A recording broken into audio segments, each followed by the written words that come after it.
বিশ্বাস কর ভাই, আমি এতদিন রিলেশনশিপে ছিলাম, ঠিক আছে, টানা 2 বছর। তারপর হঠাৎ করে ওই মানুষটার সাথে ব্রেকআপ হয়ে যায়।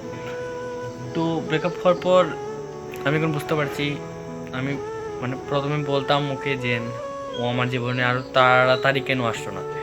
তারপর যখন ব্রেকআপ হয়ে যায় তখন আমি বলেছি ওর সাথে আমার পরিচয় কেন হয়েছিল। কিন্তু ব্রেকআপের আজ অনেক দিন হয়ে গেল, তারপর আমি এখন ভাবছি মানে সিঙ্গেল থাকার যেই মজাটা না ভাই, বিশ্বাস কর, সিঙ্গেল থাকার মজাটাই খুব আলাদা।